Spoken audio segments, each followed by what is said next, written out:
like never before. The Irish NFL show is touching down stateside, and we want you on the team. Explore iconic football towns: Chicago, Green Bay, New York, Philadelphia, Pittsburgh, and make memories with fellow Irish NFL fans on the trip of a lifetime. We've partnered with Bernard Hayes Travel, a trusted travel partner with over 30 years experience. We look after everything: flights, accommodation, transfers, match tickets, social events, and everything in between. An unforgettable experience. Picture yourself in the stands at Soldier Field, Lambeau, or MetLife, roaring on your team. Register your interest today at irishnflshow.com/tours. Don't just watch the game, live it.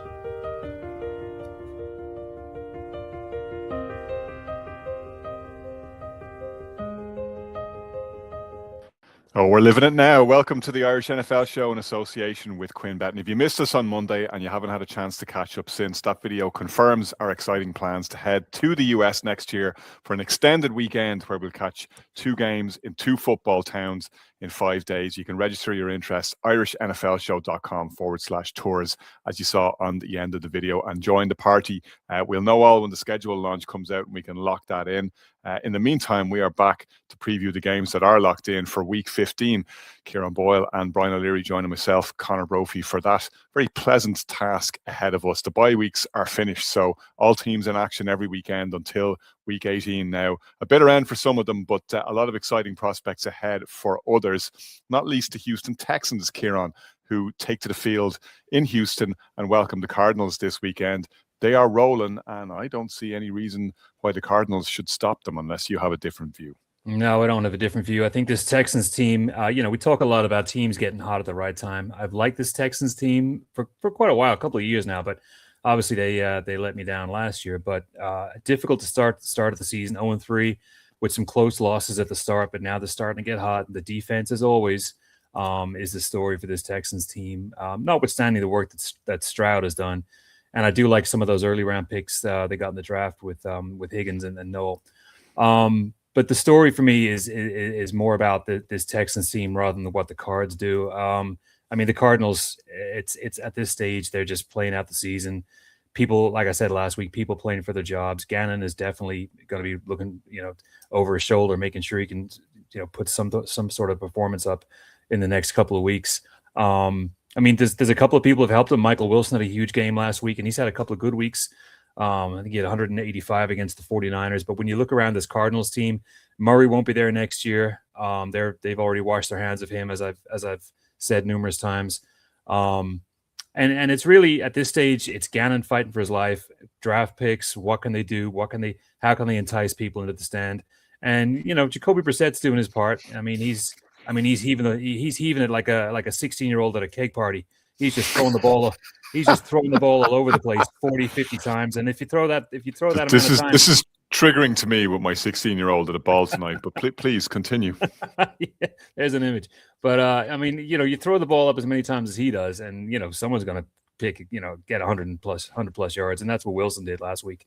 But this Cards team is dead and buried. For me, it's a story about what the Texans will do. They're a 10-point favorite, and there's no way the Cardinals would threaten this at all. It's at home. Texans are, starting to get that steam behind them. That defense is just fired on all cylinders, not just Daniil Hunter, but all the rest of them. Kamari Lassiter, you saw the hit Petrie had on Rashee Rice last week. Produced one of my favorite social media contributions of the past week, if you'll allow me the stage for 2 seconds.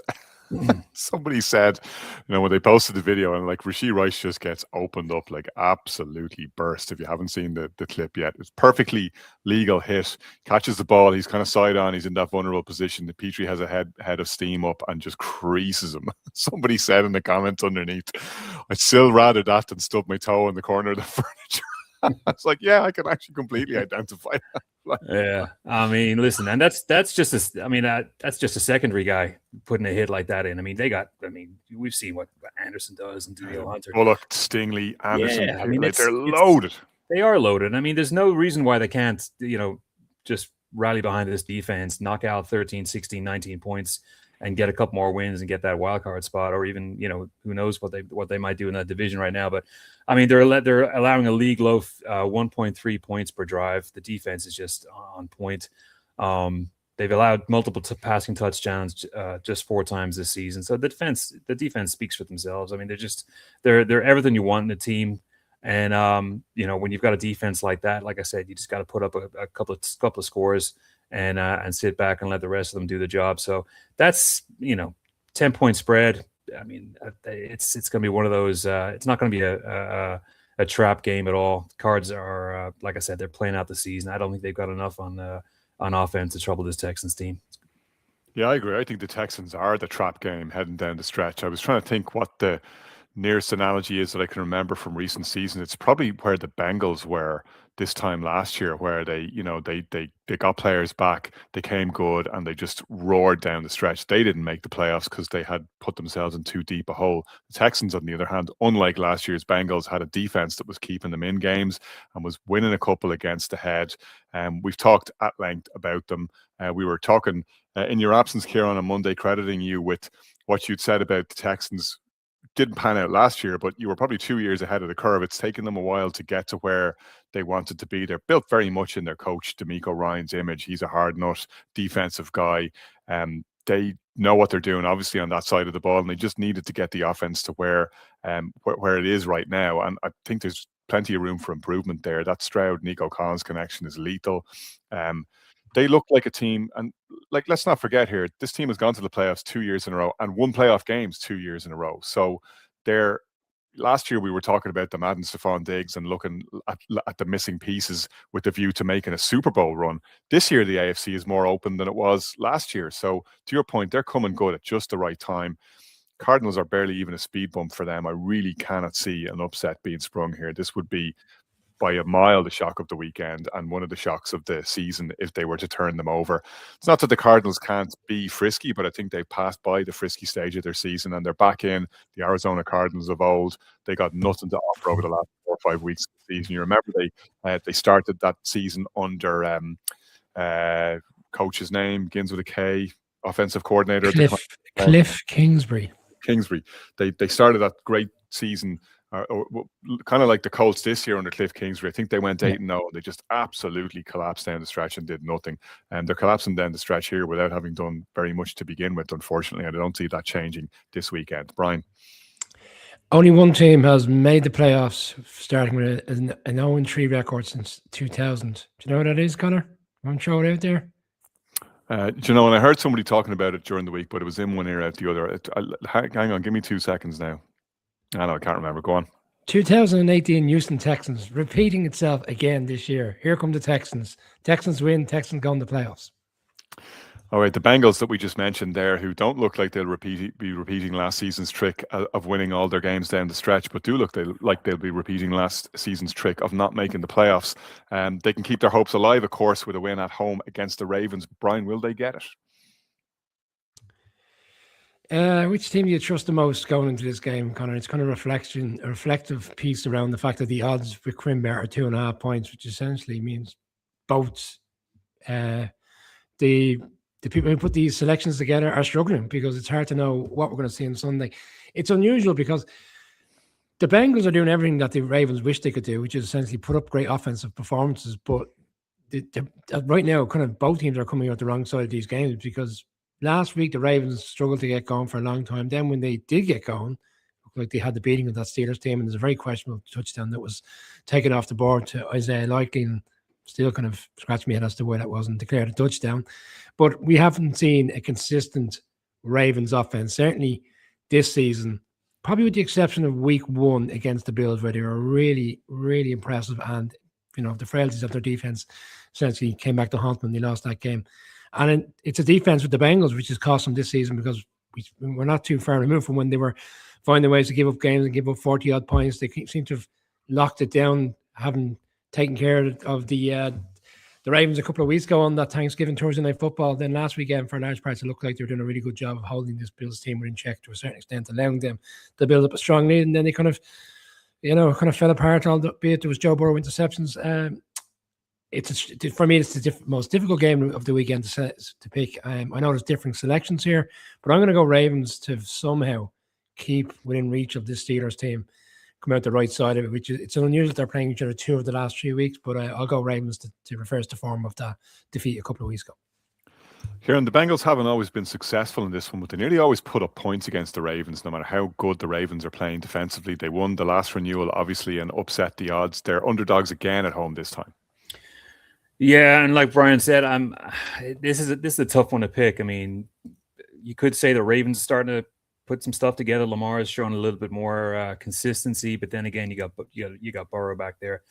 But I mean, the 25 Bengals have lost 3 games in which they've scored 34 plus points, and there's only one team in the last 20 years that's done that, and that was the 2024 Bengals. It's just phenomenal. They put up all these points and they keep losing these games.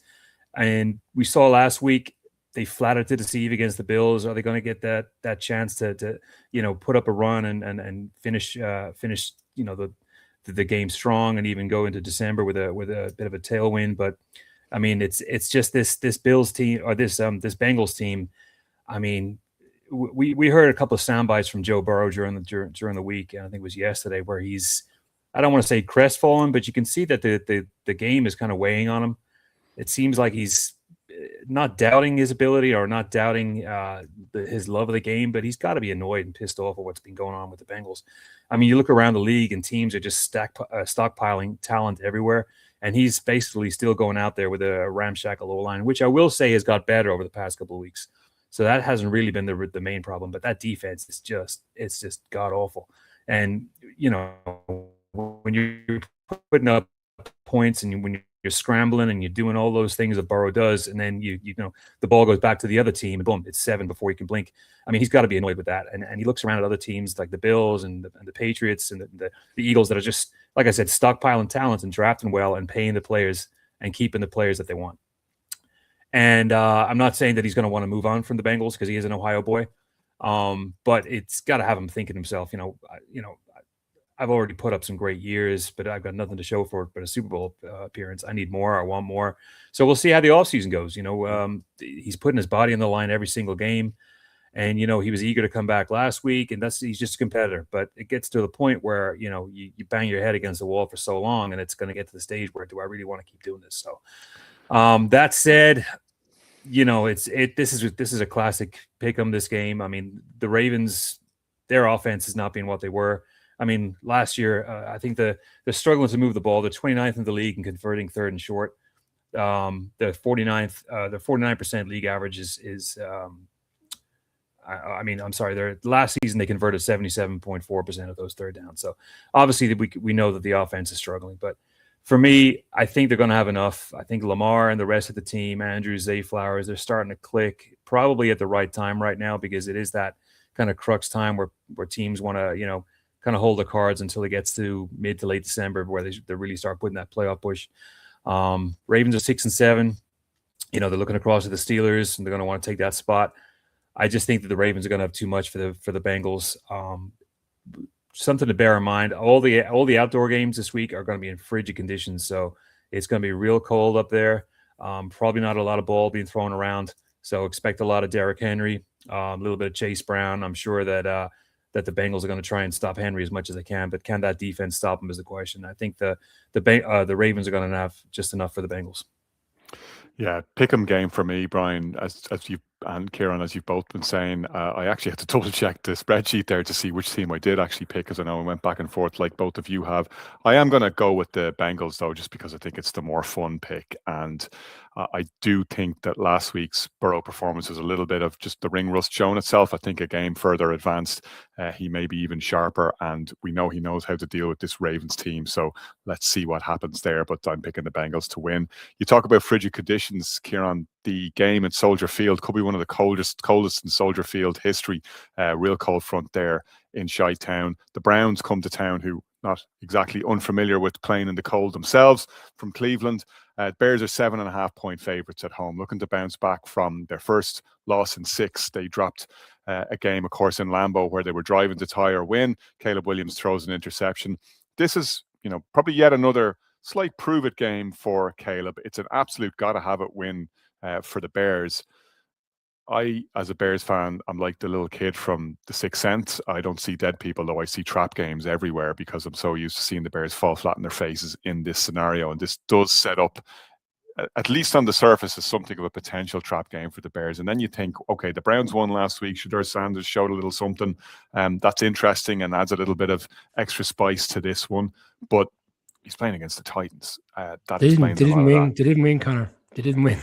Titans won. He won. He won his performance. He won. The Titans didn't. Yeah, you're quite right. But point being, he did show something. Yeah. Been getting some good reviews over the past week. But I don't think that is going to be up to much against this Bears secondary, which is going to be very different from the one that he faced last week. Bears up front, pass rush is not where it should be, and we saw Jordan Love make hay because of that last weekend, because the Bears have to blitz a lot, and Jordan Love is a blitz killer. I think the Bears have the running game in as good a place as any running game in the league. We've seen that over the last 2 weeks against the Eagles, and even more so against the Packers, whose defense has been in really good form, and the Bears were still able to push them around in the second half in the snow. This sets up perfectly for the kind of game Chicago wants to play. I think they will play that game, and I think they will win. Brian? Yeah, you covered the Bears piece very well. So I wanted to kind of flip to the Browns more so, Connor, because I was listening to Shannon Sharp, some little snippets from his podcast with AJ Cinco, whatever he's pronounced these days. I can't recall anymore. Chad Ochocinco. It's there we go. Sorry, apologies to Spanish, Brian. It's not Klingon. Like it's not. Yeah, you know, apologies we're to the fan base. Apologies to his fan base. But they made a very good point that they feel that. Why didn't the Browns not solidify him as the quarterback a couple of weeks ago when he was playing? As in, he's our starter for the remainder of the season, because we all knew that was inevitable. But now they've done it, and it's like as if they're trying to get a get out of jail card. That's the way. They really don't want him to be the quarterback of the future there, because they've got to play the Bears, the Bills, the Steelers, and then the Bengals. And it's like as if they're saying they're putting him up now as a starting quarterback, but are hiding to nothing ahead of him over the next 4 weeks. So it'll be interesting to see how that plays out.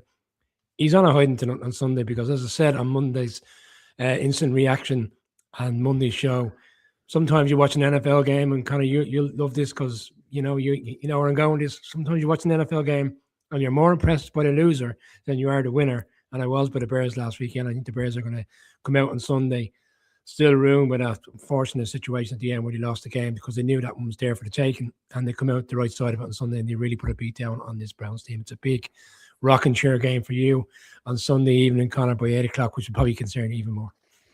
There you go. Well, yeah. Bears by 20. Fuck off. Don't ever say that's just trolling now. That's terrible. You're gaslighting me now in a big way. Kieran? It's the Bears. It's got to be the Bears. All right, let's move on to Arrowhead, where the Chiefs welcome the Chargers. Chiefs hanging in the balance at, I know I said we wouldn't say it again, 6-7 on their record while the Chargers come to town. Kieran, how do you see this one? Well, I mean, the Chiefs are a 4-point favorite, and they're a 4-point favorite for a reason, because Vegas does not believe in the Chargers. I don't believe in the Chargers. I don't know how in the world they beat the Eagles the other night. 5 turnovers. Jordan, that too. But Jalen Hurts turns the ball over twice in the same play. You had to go back to the 70s the last time somebody managed to do that. Well, yes, that did help. But when you look around at the Chargers offense, I mean, it was anemic. It was Justin Herbert looking around. Nope, tuck the ball. I got 2 yards. Looking around. Nope, no one's open. 4 yards. Next thing you know, it's a first down. So, again, a miracle win for the Chargers. Ever since I saw them get dog walked by the Jaguars at home about a month ago, I just can't trust in this Chargers team. I mean, they just did not show for that game in perfect conditions, and for some reason just decided not to play. So that sticks with me when I think about the Chargers. I want to believe in them. I want to kind of, give Herbert his credit, which I will to an extent. But I mean, the talk about the O-line and the injuries to Alt, I mean, it's got to creep up sooner or later. I mean, the offense couldn't move the ball at all. I mean, they're lucky that they ran into an Eagles team that was just star-crossed. But I can't see that happening again this week. I just don't think there's enough on offense for this team to do any real damage. The Chiefs team, I mean, yes, they've got injuries on the O-line too. They're out Josh Simmons, they're out Wanya Morris, Jawan Taylor, I think, is injured too. So that's 3 big players out of the front 5 that's going to be missing for the Chiefs. Notwithstanding that, and this is weird, this has a feel of a Sunday night or a Monday night game as opposed to an early game. But for me, it's until the Chiefs are 6 feet below and we're pouring dirt on the coffin, I just cannot. There's just too much PTSD for me to believe that this team is done, even at 6-7. I think I saw somewhere there's an 11% chance they have to make the playoffs. They could turn that 11 into 81 in the blink of an eye. And like I said, this Chargers team coming across this country, it's going to be 27 degrees, feels like about 10. So they're not going to fancy that. It's not going to be the beautiful surroundings of the SoFi Stadium. So it's going to be a tough out for them. They're going to be playing earlier in the day for them on their clock. For me, the Chiefs, this is again, and I know we said this last week when they came up short against the Texans, but this is just until they're 6 feet under and we're, eulogizing their legacy and we're talking about Kelsey and Mahomes in the past tense. I'm refusing to believe this Chiefs team is done. Even, notwithstanding the fact that they've struggled on offense too. I mean, the lasting image may be of this Chiefs team that drops or that turnover by Kelsey, that drop pass and the turnover by the Texans. So I still can't believe it. Even if they're 6-8, I still won't believe it until it's mathematically impossible. So I like the Chiefs. I just think the Chiefs at home in that poor weather, Chargers won't fancy it. Herbert's already banged up. He's got a nail or a screw in his hand. He's got banged up players all around him. He doesn't exactly have somebody like, Quentin Johnson's not been, setting the world on fire. He's got McConkey out there, but maybe Keenan Allen can contribute. But I want to believe in the Chargers. I just can't for this particular game in this weather. And I'm going to take the Chiefs. Yeah, I agree with 99.9% of what you're saying there as well, Kieran. I mean, if you think back to the start of the season and the way we saw the Chargers start and the optimism and the improvements that we thought that they'd made and where you thought that they would be at this stage of the season, I would have thought you'd be much more confident about the Chargers coming and repeating the job and doing the double over the Chiefs than we actually are. Like you, I looked at that Eagles game and I thought, how did they come out the right side of that? It was a strange game. Good that they've got a Marion Hampton back. They seem to have coped better at times with the gaps on the O-line than we thought that they might, but they just haven't progressed from where they were last season, and they haven't progressed from the start that they put in and from that big victory that they recorded over the Chiefs on the opening day of the season. The Chiefs, for me, are like Aladdin. They're one jump ahead of the lawman, one swing ahead of the sword. And I think they stay one jump ahead of the lawman. Like you, I won't believe that they're done until I see the actual proof of death. And right now, I don't see that. At 6-7, they're still going to believe that they can cash in on that 11% chance. That starts with this game, where they owe the Chargers one and where I expect them to pay it back. That game against the Texans, I mean, they've had some tough losses, but I think there's any shame in losing to that Texans team playing the way they are right now. The Chiefs won't see it that way. That's why they're the Chiefs. That's why they are a great team. They're not the team that they were, but I think they're capable of taking down the Chargers this weekend. Brian. Kieran suggested they've got an 11%. What's this number? 11% they're going to make the playoffs. That's the magical number right now. That's the precarious number you see on your phone. Kind of, your phone's about to die and you see 11% and you go, oh no, I'm on the back end of it here. But what you do, you plug in the charger and you get yourself up to around 30%. And that is what the Chiefs are going to do this weekend. They are going to charge, win, and then put themselves into that 30% precarious situation. They got to win out. It's well within their remit, bearing in mind who they got ahead of them. I still think they could do it. But Chiefs for me. Jeez, I let it go down to 4% before I start worrying, Brian. You're much more conservative than me. Oh, that's reckless. Yes, I couldn't live in that world. Shoddy workmanship. Right, quick picks. Commanders at Giants. I will take the Commanders in this one. Sorry, lads. Brian. Two ravaged teams in terms of injuries. I think the Giants will win and move out at one spot in the draft selections. Kieran. These are dark days. I'm taking Washington. Eagles at home against the Raiders. Really, this is an absolute bounce back game for the Eagles. It's got to be Philadelphia for me, Kieran. Yep, Eagles. Brian. Kenny Pickett going back. He's in for a terrible day ahead. Big win for the Eagles on Sunday. Can he pick it? No, we can't. Segment ends. We will take a quick break. We'll be right back. Great odds. You're in control. You always bet responsibly. And you're not afraid to choose alternatives. That's why you bet with QuinnBet. Build your own unique football bets with Create a Bet. Winning team, first goal scorer, number of goals, the possibilities are endless. And with a 4-star Trustpilot customer service rating, why not give QuinnBet a shot?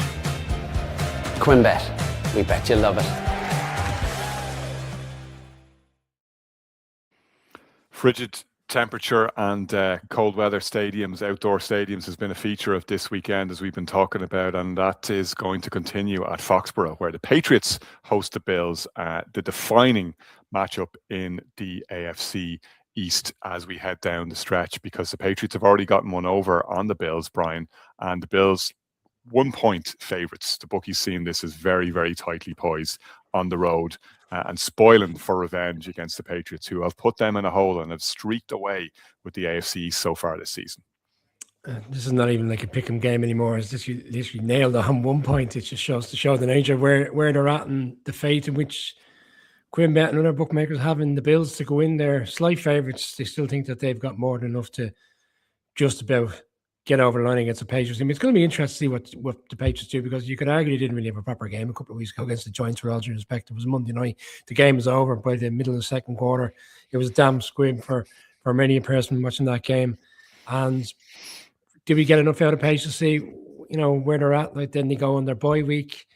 They're obviously well prepared for this game. Like Vrabel, I mean, this is perfect for them. And in terms of they've 2 weeks to prepare for arguably the biggest game of the season, an opportunity to lock down the AFC East, secure that, potentially even secure the 1 seed in the coming weeks, where you look at the Bills, who have gone into this juggernaut of a game last weekend, snowstorms, took a while for them to get going, come out the right. So sometimes the momentum can swing in the balance in terms of it doesn't necessarily mean a week off can actually do detrimental things to you because you're not prepared, or so you're not well prepared for a situation like that. I think it's Josh Allen hair on fire stuff on Sunday, which is what I suggested on Monday's show. Like, we've seen Josh Allen, crazy Josh Allen, hair on fire Josh Allen, mature Josh Allen, and you said it, when he needs to come out with these, unbelievable plays and take the team and put them on their back, knowing they don't have all the players and all the weapons that can get them over the line, he finds a way to do it. And I think that's what's going to happen on Sunday. I think this comes down nip and tuck to the fourth quarter, but I just think Josh Allen could be even a running touchdown or something to that scenario. But it's the Bills for me, and they keep their slim hopes of winning this division alive. Bills. Kieran, I could certainly argue this one both ways, and I agonised over it. How do you see it? Well, first off, I mean, Vrabel is 6-0 coming off a bye, so we'll start with that. And the other factor that I think is really going to get his blood boiling is the Bills are, the Pats are a home dog. I mean, the Bills are a 1-point favorite, which is, he's going to be going mad about that. And that's going to be the locker room material right there. The fact that the Bills coming into Foxborough against a team that's won 10 in a row are the favorite is just going to, he's just going to get everyone riled up for that one. It's going to be a whole different game than it was week 4 when the Pats beat the Bills. But, I just look again, it's one of those games where you look around the field and you look where the talent is. Yeah, the Bills got Josh Allen, they got James Cook, but they got a suspect run D. The secondary is not all that great. And then I look at the other side, I look at the Patriots, and they've got Drake May. They got Travion Henderson, who's just a beast with the ball. And then you just look around, no real megastars anywhere, not on offense. But for me, it's it's the no names on defense for me that are going to be the difference. I mean, you got people like, you hear them from time to time, but, Clavon Chase and Barrymore, Christian Ellis, Jalen Hawkins, just guys that are unheralded, but consistently put in 7, 8, 9 tackles in games. And I mean, this is, I mean, we saw what they did against Dart. Christian Ellis did against Jackson Dart. I mean, that's the mentality. Dart, all he had to do was put a foot out of bounds. He would have been good, but no, he decided to stay in and he got absolutely rocked. So the mentality they're taking on, or they've already taken on Vrabel's personality. I mean, it's gravelly. It's not unlike, the Lions right now with the Campbell attitude. But for me, if there is 1 point, it's a 1-point game, and for me, it's going to be the Patriots because I just look around the team and they're stronger together. I don't think, again, we love Allen and he's great in December, but the rest of the team for me, this is some question marks. I mean, are they going to be able to run the ball against this Pats defense? Are they going to be able to throw the ball? Because their biggest receiver, or their receiver with the most amount of yards, is Khalil Shakir. He only has 585 yards receiving in the year so far, which is not a huge amount when you look at other teams. So if it's not Allen burning up on the ground, and if it's not Cook putting up 150, I would worry about the Bills' ability to go into Foxborough in frigid conditions. Not that they're not used to that as well, but I just think that the Patriots overall have a more complete team, notwithstanding the fact that they won those 10 games in a row. But I just think they've got from from May all the way down to the secondary. I just think that that's a more complete team. It's a hungrier team. All these Patriots players are either free agents that no one believed in, or they're rookie draft picks. A lot of these Bills guys have been there for quite a while. And you got to wonder who's the hungrier. And for me, it's the Pats. So I got the Pats probably by a field goal when all said and done.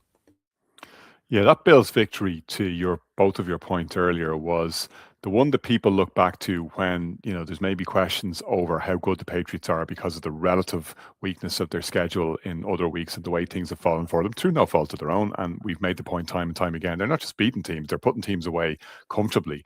They're laying the wood, which is what you should be doing when you're a good team, is beating the bad teams and beating them well. But the Bills victory is the one that, perhaps unlike, say, the Bears until the Eagles victory, people had been questioning the Bears, saying, well, are they really any good? Have they beaten anybody good? The Patriots could always stand over that Bills win. So I think there's a lot of things that line up in New England's favor here. I think, you would think coming off a bye, to your point, Kieran, Vrabel very good in these situations. They'll have been able to plan for this one and see it coming down the tracks. They're obviously at home. And they've got absolutely nothing to lose here. And I think Vrabel's going to play all that stuff cleverly. The bulletin board material is all there for them. They still don't respect us. They still have the Bills as favourites on the road. This is where we seal the division. It's too good a chance to let slip. I'm not entirely sure that that's still quite enough to get it done, though. And maybe I'm just, not that I'm doubting New England. I spoke on the show the other week about how they've maximised what's available to them probably to a greater extent than any other team in the league has right now. They're absolutely playing at their optimal level, and you can only admire that, and you can only admire the coaching that has unlocked that, and the rehabilitation of Josh McDaniels among that, what they've done offensively, allied to what they've been able to do on the other side of the ball, where they're as hard-nosed as they ever were when Mike Vrabel was playing for them. I've seen the Bills under McDermott and with Josh Allen as quarterback so often at this stage of the season start to pick up and start to shift into gear and start to get the wins that they need when they need them. Like we've seen them season in, season out, have a little bit of a wobble in November heading into December, and then right it coming down the stretch. That game for me in the snow against the Bengals was precisely what they needed coming into this one. And I wonder, and slightly talking against myself here, was it actually not the best timing for New England to have their bye when they did, when they were absolutely rolling? And there is a risk here that they come out cold in more ways than one. It's a very, very tough game to pick. But I do think I'm going to favour the Bills in this one, and to justify that very, very slight tag of favourites that they have. As we move on now to Panthers Saints, Kieran. Yeah, I think the Saints are a 2.5-point favorite back in the Mercedes Dome. I mean, again, we talk about teams with seasons that are done. I mean, the Saints have been done. I think they're trying to work out Tyler Shock now to see if he's the man. And he's been okay. I think who that team they're going to beat them Saints? It's yeah, it's literally every team. I mean, they are pretty awful. I mean, when it comes down to it, I'm trying to talk them up a little bit. They beat the top team in the division last week, guys. Relax. Yeah, anyway. So I'm trying to talk up Tyler Shock. I mean, he's got legs. He's mobile. He's serviceable. I'll give him that. But the rest of the team around him, I mean, when you think about the Saints, you really only think about Cam Jordan, maybe DeMario Davis. I don't think Alvin Kamara is going to be playing. They're going to have Devin Neal behind center. They're probably going to throw some Wildcat with Taysom Hill in there. But, at this stage, they got a couple more games left to see what they got in Tyler Shock. Saying that, they're probably going to do some work in the draft and see who's coming out. But for the story is about the Panthers and what they can do. We saw what they did last time against the Rams. And this is the kind of schizophrenic Bryce Young that we never know who we're going to see. I mean, threw 3 touchdowns against the Rams, looked real good.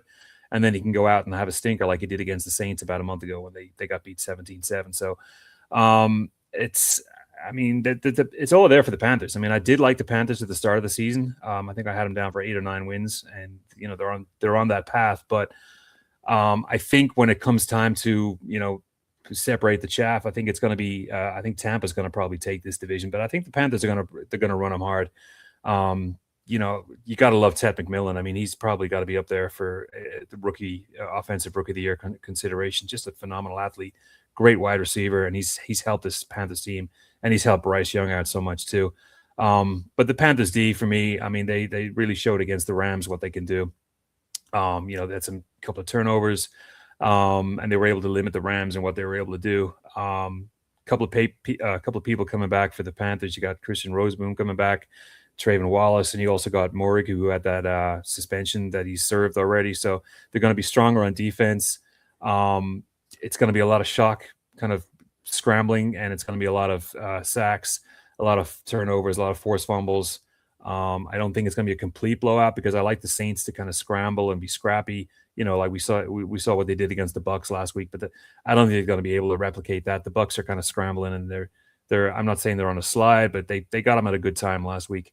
But this Panthers team is getting healthier. I think it's going to be a lot of Chuba Hubbard on the ground. It's going to be Ted McMillan, a little bit of Xavier Leggett, and they want to reverse this kind of.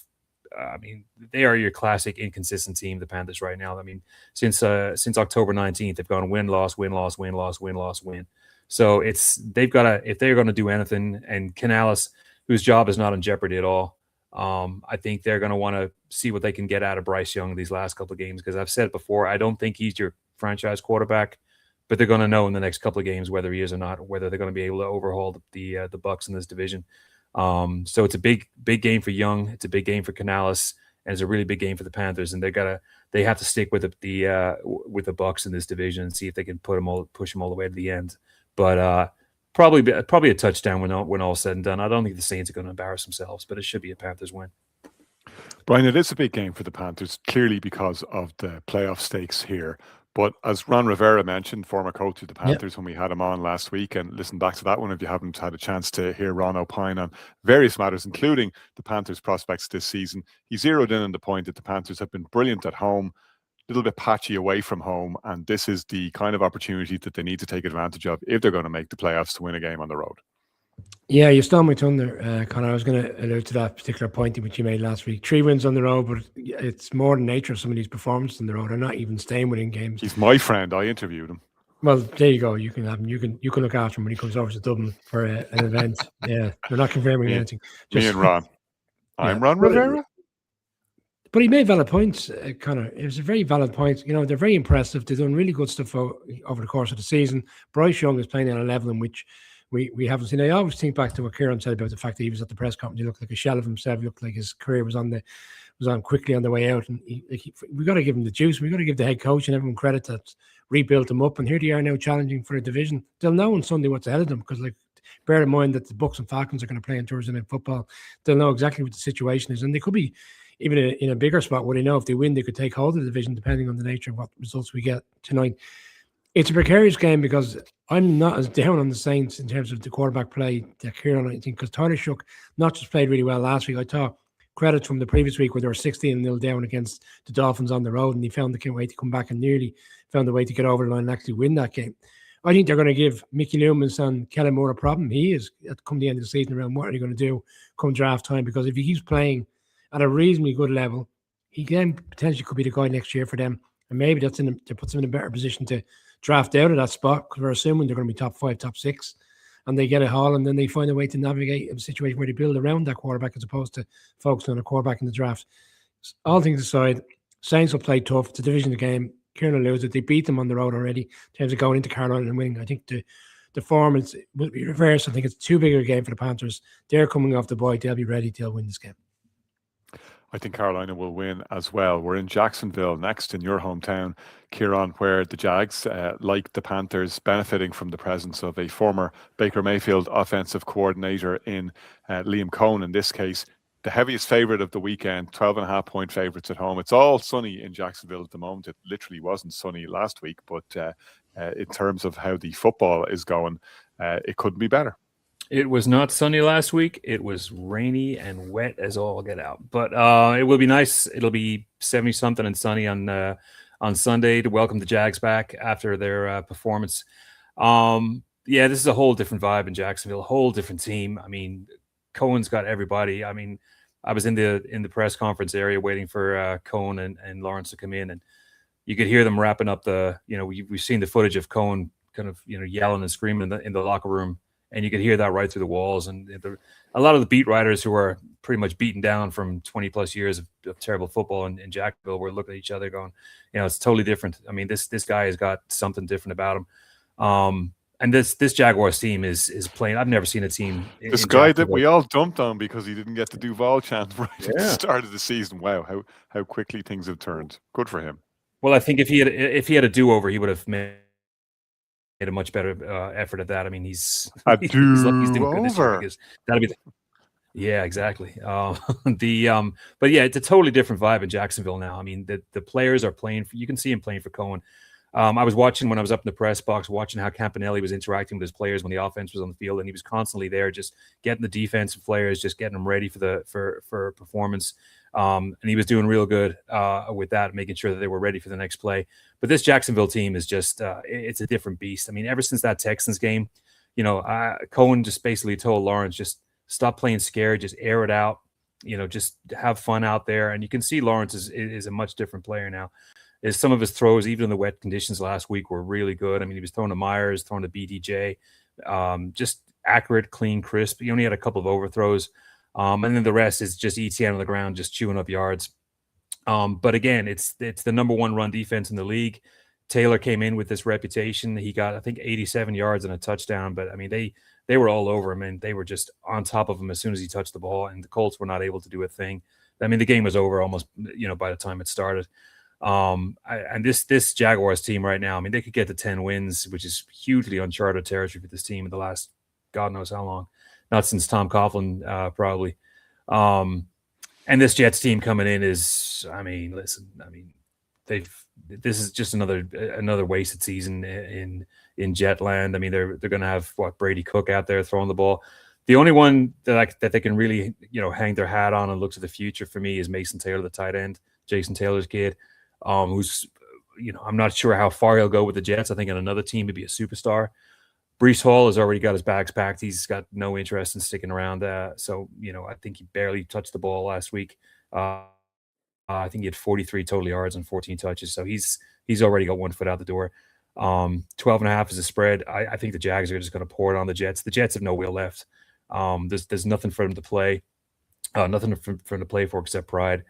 Probably a couple of second stringers out there trying to impress and trying to, scramble for a job at another team. But it's a sinking ship. Jags are in the ascendancy, and they are going to look to, obviously they got one eye on what Houston's doing, but they're going to want to, put their stamp on this division. They already put a huge marker last week. Colts did not show up at all. They were poor even after, or even before Jones went out injured. They were just poor. So this is going to be a big win for the Jags. They are just rolling right now. I don't see it as being a trap game. I think they're going to put up a huge amount of points on the Jets, and real happy crowd in Duval. Yeah, I agree. If you could credit Aaron Glenn and the coaching staff for saying that the Jets players don't look like they'd quit to this point. I mean, they've no quarterback. They've shipped players out the door. I was stunned when Shane dropped the stat, and I hadn't seen it until he mentioned it on the show last week, that the Jets, the only team in the league without a single interception, which, you have a defensive coach like Aaron Glenn, something that they're going to have to look at for next season, clearly. Special teams have been the only standout for them. They've had a couple of great special teams plays, a couple of great kickoff and punt returns. That's about the only positive sign over the last couple of weeks, that the Jets have been managing to create a little bit of chaos and stay in games and make things interesting at times by pulling a rabbit out of a hat. But that's not a way to live, and it's certainly not going to be enough against the Jags team that, to your point, Kieran, and you've made the point really well, is rolling right now, where Cohen and Lawrence seem to be on the same page, and you're getting the better version of Trevor Lawrence. We know that the ceiling with him is not at the level of generational talent, and we'll see how it plays out as the rest of the season goes and into the playoffs when it gets interesting. But this in no way, shape or form is a trap game. It's Jags all the way. Brian? If it wasn't for the fact that the Jags are such an enticing story right now, Conor, this would have been in the quick pick section. It's a Jags victory for me. All right, well, I tell you what is in the quick pick section is Titans 49ers, where I got Niners all day long. Brian? Sneaky team coming down the stretch, 49ers for me. Kieran? Yeah, as much as I love Ward, we talk about teams in the ascendancy and starting to get hot. The Niners are that right now. So yeah, it'll be a Niners win. Okay, we'll take our final timeout. This is Ireland. Rugged, wild, and endlessly captivating. A land shaped by history, where ancient castles whisper stories of the past. where world-class links golf connects you to breathtaking landscapes, and where centuries of craftsmanship and culture are blended to produce world-class whiskies, savoured as music and laughter fill the air. But every journey with us is about people, place, and authentic experiences you'll never forget. This is more than a trip. It's the Dunes and Drams experience. Discover Ireland with us and make memories that will last a lifetime. Boy, the voiceover guy gets around, doesn't he? He's in Chicago, he's in Pittsburgh, he's in New York. You wouldn't know where he'd pop up next. A warm He's working throat. hard, he is. He's working hard. I'll give him that. Voice like liquid velvet. You could listen to it all day long. Packers Broncos is next up for us. The Packers travel to Mile High off that morale boosting win at Lambeau over the Bears that puts them firmly in the driving seat in the NFC North. I really like this game. This to me is the pick of games over the weekend. This finally is the test that we've been looking for the Broncos to receive, and the Packers have rounded into form at just the time to give it to them. In my opinion, we've been waiting for this Denver team to get its comeuppance, and it hasn't really arrived. And so I don't want to sound like I'm hating the Broncos, but it has been a source of continual annoyance that they keep getting out of jail, and it's not that they don't have the talent and that we don't believe in what they have on both sides of the ball. It's just that, in contrast, say, to the Patriots, who we talked about earlier, who are maximizing what they have, the Broncos seem to be just about doing enough from week to week, and it's irritating to watch. Unless they unleash themselves this weekend and earn it, I don't think they're going to continue the winning run that they've been on. I think Green Bay comes into town here knowing that the Bears are playing the Browns, and they got to play the Bears next week. So let's look at the NFC plot here, because it's very important to what's going to happen in Mile High. The Packers absolutely have to keep the foot to the floor here, because they'll fully expect the Bears to win when they host the Browns in Soldier Field. Packers travel there next week, and they'll want to have done so remaining on top of the division rather than to be chasing it again and putting even higher stakes on that game. I think what we saw last weekend was just incredible execution by the Packers, where everything is now functioning as it should be for them on both sides of the ball. They've had a couple of letdown games this season, most notably against the Browns and also against the Panthers. I don't see that happening in Denver. Look, it's going to be an absolute humdinger. Their offense, with all of the weapons that they've got at the moment, and with Christian Watson back and tearing things up as he did last week, is going to be a serious test for the Broncos. And they're going to be up against that fearsome pass rush. It's not going to be what Jordan Love faced against the Bears last weekend. You're dealing with the front four who can get home, who don't need Vance Joseph to be dialing up blitzes so that they can bring the pressure. And that's going to be something to watch, because Love's ability to pick apart the pass rush is a joy to behold at times. They got the receivers that match up well against that Broncos secondary too. It's a titanic battle. It's strength on strength wherever you look. I see the Packers just about coming out the right side of it, because I just don't think the Broncos are operating in the gear that they need to at this time of the season unless they show us something different. Brian? I'm going to go against you, Connor. I think for the Broncos now, the incentive is huge for them to not only just win this division, which in all likelihood is going to happen, even if the Chiefs continue to find a way to win. I think ultimately it's going to end up with them winning the division. In fact, it will if the Chiefs take care of the Chargers and they win this game. It's the number one seed. It's a huge piece there. We spoke there a couple of weeks back. If the Broncos, we can question the Broncos whether they're legit, and Broncos fans will get frustrated because they're there. They've won these games. They continuously win. Last weekend against the Raiders, a poor team, they left them hanging around. They did the job in the second half. So I get this narrative that we keep exploring, that they're just not at the level of other teams in the AFC, and when it comes to the playoffs, they'll quickly be removed. But if they get the one seed, I think that changes the dynamic of everything. To go into Mile High during the playoffs, which is a rumpus atmosphere, and I think that's what we're going to see on Sunday as well. I think defensively they're legit and has one of the best defenses in the league. They're going for sack records, and Jordan Love in difficult situations at times can lead to interceptions, inconsistency in the play, and I think that's what we're going to see on Sunday. I think they're going to put it up to them in terms of defense. And can Jordan Love answer these questions? I'm not entirely sure he can. He did last weekend, but I don't think he does this weekend. I'm going with the Packers. Sorry, I'm going with the Broncos. Denver Broncos. Kieran? Broncos are the number one O-line in the league. Nix has only been sacked 16 times this year. They're number one in sacks with 55. Quarterback hits 120. Sack percentage. I mean, everywhere you look, the stats are just they're on top of the podium. But saying that, I think they've just skirted by so far. couple of these games. I mean, they've also, I mean, as good as the defense has been, they've also given up 17 to the Raiders, and they gave up 26 to the Commanders. So they do have, I don't want to say they have an ability to give up points, but they can be got at. And I think this Packers team, with the way they've been playing the last couple of weeks, but love throwing it around, like you said, Watson back, Dobbs. I think the Packers are going to squeak past this one. Right, good stuff. Lions Rams next. What a big game this one is. It's the Jared Goff Revenge Bowl, part 3 or 4 or whatever we're on right now. The Lions have recently had the bragging rights in this one, Brian, and obviously had that big playoff win, which is a huge one for them to have. But the way the Rams have been playing this season, Lions have been not at the level that they were last season, but pulled out a big one against the Cowboys last weekend. This one could not be set up any better. Yeah, I like the way you said he pulled a big one out, because for 3 quarters it looked like the Cowboys could do them again. They could have had the similarities to the Thanksgiving game where they went toe-to-toe with the Packers, and they came out the right side of that one. The one previous to that, the Giants gave them everything they needed until they found their way in overtime. And Jahmyr Gibbs is the kind of the lightning rod that gets this offense going. Even last weekend, he had like 7 receptions for 80 yards in the fourth quarter alone. Connor, like he's fast becoming their crucial player.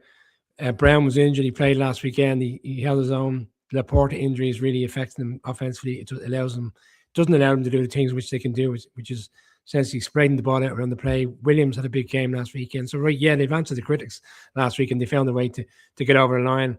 Dan Campbell's piece after the game was really kind of the nature of the speech kind of remind me of last year, where he said, like, teams are writing us off right now. You know, people think the Lions are gone. It's all about the Bears. It's all about the Packers who are in the NFC North. But we're still fighting for this division. We're still fighting for the playoff spot. But they're going up against a team right now, for me, should and probably will end up being the NFC representation in the Super Bowl, because of the standout team in the NFC this season. We could talk about the Packers, we could talk about your Bears, but when you look at a team over the course of the season, offensive, defense, put it all together. And yeah, they've had a few stumbles. There's games that they should have won, Connor. But last weekend for me was striking. I know it's the Cardinals. Cardinals have played tough against every team. It was the nature of how they came out last weekend. And it was like McVay has been stewing on that defeat against the Panthers for that time. He said, all right, we're going to show the league. We really mean business. And despite this great game that everyone would love to see in the NFC Championship game, I think I think this Rams team are going to have way too much of the lines on Sunday. It's a Rams victory, and I don't think it'll be close. Yeah, you know how I love the old trope of trying to predict what America's game will look like at the end of the season and what way the narrative will be for the Super Bowl winning team. I agree with you. That's going to be, if the Rams do go all the way, you'd be looking at that Panthers game as the one that really made them pull out all the stops, that really shook off any sense of complacency that they might have had. You could explain away a couple of the losses that they've had already this season. Tight one against the Eagles, tight one against the 49ers that could have gone either way, and where they maybe didn't get the break of the ball just when they needed it. The Panthers one will really have stuck in McVay's craw, and really seems to have, and they came out and played lights out, as you say. I mean, none more so than Puka Nacua is. They're a more exciting player offensively to watch in the league right now. He's just been doing it every which way. Strong hands. I remember Jordan Rodriguez describing him as having violent hands. I mean, what he's been able to do, the receptions he's pulled in the last couple of weeks, the connection that he has with Stafford, it's just a joy to watch. It's so much fun. And there's so much about this Rams team, of course, across the board. Kieran's spoken at length about what they've been able to do defensively and the scary talents that they have there. They're built to go all the way. They're not perfect, but no team in the league right now is. They're as good as we've got at this point. And even though I can see the Lions giving them plenty of it, I just don't trust the Lions play calling. I know you and I have gone toe to toe on Dan Campbell on this one in the past, Brian, in the fourth down. You're going to get me started again, Connor, are you? Yeah, no, well, I'm going to agree with you. I was going to throw you a bone here for once and say, last couple of weeks, it's really irritated me, and it's undermining them. They really have felt the absence of Ben Johnson. And it's interesting as the season has gone on. A couple of weeks into the season, it was, they're not really missing Ben Johnson at all. Now you're looking at it and going over the course of a season, you look at what Chicago's doing on offense, you look at what Detroit is doing on offense, and you really do see the absence. I should have shown another X factor, and Kieran will love this because he was waxing lyrical about him last year. Blake Corum, the running back from the Rams, he's slowly starting to become a real X factor for this team, because Williams has been their kind of bell cow running back over the last years. But I think over the course of this season, we've slightly seen him come back a bit. I think like the robust player that we thought he was probably isn't there, and now you've got a two-headed monster. We saw last weekend he goes off for a huge touchdown run. He has 2 touchdowns last weekend. Like, he's the kind of player now that will, evolve over the course of the next few weeks, and maybe he's the kind of player we're talking about. America's game, kind of, you can be talking about the likes of Blake Corum come next September before the new season starts. Kieran. Yeah, I mean, I see the line is, I mean, the Rams are 5.5-point favorites, and rightly so. I mean, they're loaded from top to bottom. We all know the talent they have. I just have a sneaky suspicion the Lions, the Lions have more to play for, I feel like.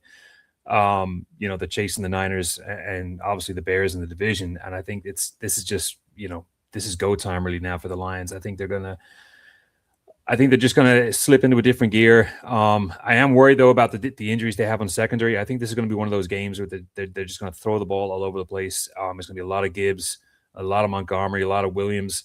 I think Campbell's going to dial up all these different plays on offense because he's only going to get one shot to beat the Rams unless they end up meeting each other again in January. But I think this is one of those games where I think the Lions is going to be a battle of attrition. It's going to be one of those 44-41 last man stand and just haymaker after haymaker after haymaker. What does make me nervous is, like I said, the injuries on the secondary for the Lions. Kirby Joseph's question mark. Thomas Harper's question mark. But Brian Branch is out. That's a big loss for them on defense. Notwithstanding, I think they have the more, I don't want to say more dynamic players on offense, but we all know what Gibbs can do. I mean, in a blink of an eye, he can go for 80 yards. And I think it's just going to be one of those shootouts where the last team to score is going to be the winner. And I just feel like the Lions, just based on the fact that they've got to get this one, I think they're going to pull it out. Colts Seahawks is next, and game like another one you mentioned a bit earlier, Brian, that we probably wouldn't be talking about because the Seahawks are prohibitive favorites here. And I realize I misspoke earlier when I described the Texans as being the biggest favorites of the week at 12.5 points. It's the Seahawks who actually hold that distinction. They're 13.5-point favorites, favored by 2 touchdowns against the Colts. Well, we got to talk Colts because it's the return of Philip Rivers, 44 years old. A lot of mouths to feed in the Rivers house. 10 children Philip Rivers has. He's welcomed his first grandchild, or his eldest daughter did, into the world this past year. So he clearly needs the game check, and he's gone back to fill a desperate need for the Colts, who were 8-0 and absolutely rolling. As we all know, Daniel Jones has gone down. They had already been wobbling in the past couple of weeks, and suddenly we're going from hero to zero. But this Philip Rivers return makes this whole game very interesting. At least it will for about 5 minutes. The Colts, remember, are the franchise that pulled Jeff Saturday out of the broadcast booth to be head coach, and that looked fun for about 10 minutes. I don't know what you're going to expect from Philip Rivers at 44. Even if he's keeping himself in the best shape, and we saw Tom Brady play to 45, so it's not like it's unprecedented, to spring out of retirement, a long enough retirement as it is, and right into action. I think it says more about 2 things. Firstly, that the Colts are quirky and they have form when it comes to throwing a mad one. And secondly, it says a lot about the paucity of backup quarterbacks available right now in the league and the talent that's come in recent years. I mean, the Max Brosmer line, if you like, the Riley Leonard line is just not where you want to be. You're going to need something a little bit more than that. It's a desperation move by the Colts. It will be fun until it's not, and I expect it to be not fun for most of the day for the Colts, who will absolutely get dog walked, to use your expression, Kieran. Yeah, I mean, I was going to go off on the Jeff Saturday analogy as well. I mean, never been a head coach before except high school. Oh, there we go. Let's make you a head coach. Let's see what you can do. And we all know how that ended. This is bizarre. It really is. I don't know what to make of it. Yeah, it does speak to the dearth of quality backups in the league. It also speaks to the attrition that you get over the course of the league. There's injuries all over the place with starting quarterbacks. Saying that, I would probably put anyone off the street over Riley Leonard last week, because Leonard was absolutely atrocious. He could not get the ball out of his hand. Lead feet. It just couldn't get moving at all. The Jags just teed up on him and made it just miserable for him. But I mean, this is going to be the story. Fox will cover this. ESPN. It'll be all over the morning shows before the games. It's just bizarre how Rivers is coming back. Great story, but I mean, hey, I got a guy for you. His name is Ernest Jones. Boom. I mean, this is you got a guy who's our age going up against absolute monsters. Well, Nick Emenwari, you're doing me in particular a favor there. He's more or less Brian's age. well, I mean, listen, No. I've got another 4 years on him as well, Connor. Just so I look well. Hard hitters like Kobe Bryant, Julian Love. I mean, geez, Emenwari, they're just going to tee up on him, and that's the thing. How long will he last? How long will he last on the field when he's out there? Because he hasn't been hit like that in quite a while, I'm sure. But I mean, that's the story, really. I mean, the Seahawks are going to put an absolute beating on them. It's not going to be a contest. The Colts, their will went out the building as soon as, I mean, even before Jones went out, but when Jones was injured, you could visibly see the players just kind of, shrugging their shoulders and saying, well, that was a good run. Taylor tried a little bit, but he was swallowed up by the Jags run defense. Tyler Warren had a couple of plays, but again, he can't do it himself. Couple of injuries on the O-line as well. So it's not looking great for the Colts. And you go into to Seattle, it'll be chilly, it'll be windy, it'll probably be wet as well. And we know what the Colts are like outdoors. This is the fourth game of the season outdoors, and I think they're 1-2 so far. And they just got smoked by the Chiefs and smoked by the Steelers as well, and also by the Jaguars. So not a great outdoor team, notwithstanding Phillip Rivers being in there. And it's I mean, the Seahawks, we know what they are. They're just loaded everywhere. Offense, defense. It'll be a game that Darnold will probably start picking off that banged up secondary and probably give him a little bit of confidence boost as they go into the tail end of the season. But there'll be full value for that 14-point favorite tag. And it's the storyline. Everyone, we're presuming that Rivers will be on the field. And if he's on the field, how long will he last out there against these absolute monsters? So entertaining in that regard, but hopefully he gets out in one piece. But it'll be an easy Seahawks win. Absolute Disney movie if he wins, Brian. Like, it's nailed on. It'll be a sensational story, and it will be amazing to see. Is there any chance? Are you telling me there's a chance? Well, I have a few things to say on this. I didn't think I would, because this is supposed to be not necessarily a pick-em game, quick pick game, but there's just so much this one. I wouldn't play him, because they should look at a situation that if they were to win 3 of their last 4 games, it's not against the realms of possibility they win the division, because the divisional game's coming up. They've got the Niners at home Sunday week. They've got the Jags at home, and then they're on the road against the Texans. If they get him ready, I know it's a hard stretch. He's 44. I get all that. If they have him ready, offense, locked in, he knows the playbook by Sunday week on a primetime game, it's not against their own scenario that they can find a way to win some games. If that somehow plays out, that would be a fairy tale in itself, that they go and win this division with Phillip Rivers as the quarterback. If they play him on Sunday, he probably could be gone and retired by the end of the game, because he'll be in for a beatdown. But this season has been wacky, Connor, hasn't it? Like, just the most wide open season we can remember in a long time. It wouldn't stun me if they went in and found a way to win with him at quarterback. But I don't think they should play him. I think they should hold him back for the 3 games, because I think realistically they're more winnable games than this Sunday, whether he plays or not. So it's a Seahawks victory for me. Brian, you're on the clock again for Sunday Night Football, where the Vikings travel to Arlington to play the Cowboys. Surprised it didn't get flexed out, Connor, to be honest, because the Viking season is over despite the successful bid they had last weekend in terms of trying to turn their season around. J.J. McCarthy played a little bit better against a banged-up Commanders team. The Cowboys, for me, are going to look back on this Lions game. It was there for the taking, and if they had won that, they'd only be a half a game out of the division. Now they're 1.5 games out. You look at the Eagles coming down the stretch in terms of what they've got. They should have enough to win this division. It's a Cowboys victory for me. Like, despite the indifferent season, I think Dak Prescott has actually had a really strong season, and it kind of, for me, solidifies why they gave him that contract. They've got all these attributes on offense. Pickens has been a great player. We questioned whether that was a right move at the time. He's had a good season. And it's unfortunate, because they can put up huge numbers, but defense early on in the season has cost them this year. It'll be a Cowboys victory for me. A lot of soul searching with this Vikings team come the offseason. Yeah, indeed. You still can't trust this Cowboys secondary, and Matt Eberflus trying his best to plug the gaps, and it has been improved in recent weeks. The Cowboys looked like, to me, they peaked when they beat the Chiefs, and they got a bit of a letdown afterwards. Dak Prescott was absolutely in his element in that game, and has been superb this year. Arguably the best quarterback behind Matthew Stafford in the NFC, and no surprise that he's been in the MVP conversation as a result. You expect the Brian Flores defense to play hard, just as they have done the last couple of weeks. But the Vikings just don't have enough, I don't think, to put this Cowboys team in the hurt locker, especially not away from home. I think it's a Cowboys victory. Kieran? Yeah, Cowboys got too much. That Vikings win last week just flattered them a little bit. But yeah, I mean, Cowboys on offense, they get more than enough. They can put up 40 in a half, let alone in a game. But yeah, it's got to be the Cowboys for me. And finally, to Pittsburgh on Monday night, Kieran, where the Dolphins traveled to play the Steelers, who got things back on track in a big way with that win against the Ravens. Aaron Rodgers looking suitably pissed off in his press conference that people were doubting the Steelers or had been dumping on them, and took a little bit of a swipe at the media. That's where you want Aaron Rodgers to be if you're in Pittsburgh, right? Chippy Rodgers can be MVP Rodgers, as we saw from his time in Green Bay. Sometimes the more bitter he is, the better he is.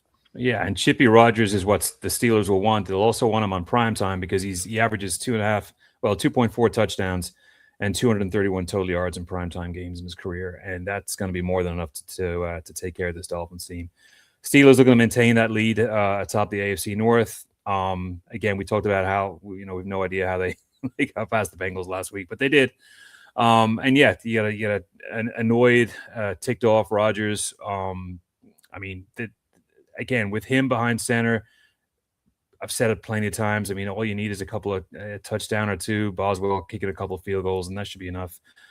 This Miami team, who's been serviceable and pretty decent over the last, I think they've won 4 of the last 5 of the last 6 games after beginning 1-6. So they're doing okay. Not a jam-packed schedule. I mean, we saw them dismantle the Jets last week. But the Dolphins, as Devin Achane is gone, so is the Dolphins. But there is questions about him and whether he'll be healthy enough to play on Sunday. I think he's going to wear a flak jacket. He's got rib issues or something like that, so he's going to be padded up to hell. But he's been Tua's safety valve, and we've seen Tua's output kind of steadily stay around the 140, 150 yard kind of variety and a couple of handoff touchdowns, and just let Achane and Waddle, and to an extent Jalen Wright do the thing. But the issue for the Dolphins coming in is it's going to be 20 degrees at kickoff, feels like about 7. It's going to be absolutely frigid. 2 is 0-7 when it's below 46 degrees. I don't think the Dolphins are going to have any, and we've seen them in the last couple of years in playoff games come out and be, look like they're not about it at all. And it's going to be one of those games. You got a pissed off Rodgers. You got a Steelers team who've, the Boo Birds have quietened down a little bit over Tomlin. So, they're going to want to keep, keeping that head of steam going. And it's going to be one of those, defensive performances. Now, I did see that TJ Watt has got a lung injury or something's going on with his lung. He was in the hospital. So even if he's not able to play, I mean, the Steelers have more than enough on defense to take care of this Dolphins team. The Dolphins streak will stop on Monday night. Really cold temperatures. They won't fancy it. Pissed off Rodgers, throwing the ball left, right, and center, doing the usual check down and trademark kind of belt, whatever move that he pulls. But it's going to be too much for the Dolphins. This is just double discount. There we go, the discount. But it's going to be too much for the Dolphins to put up much of a fight. I think this is where their streak stops, and the Steelers are going to maintain that grip on the AFC North and see what the Ravens and the Bengals are able to do on Sunday as they put their feet up. Yeah, it's going to be a Steelers win. I think the line is 3.5. It'll probably be a touchdown win when it's all said and done. Brian, we saw some of that streaks beginning in Madrid, of course, where the Dolphins eventually got it done in the more comfortable surroundings of the Bernabeu with the roof on and much more clement conditions than they would expect in Acrisure. Yeah, I thought the stats for Tua changed last weekend because of the nature of their performance in New Jersey. I thought that's cold weather climate was his first win on the road in cold weather. Maybe not at the same nature of what he's going to see on Monday night. Connor, I said to you walking out of Bernabeu, this is a playoff bound team, didn't I? This Miami Dolphins team. I remember us watching the game at one stage and going, that was a tremendous punt. At one point, that was about the most exciting thing that happened. Other than Tua handing the ball off to H.N.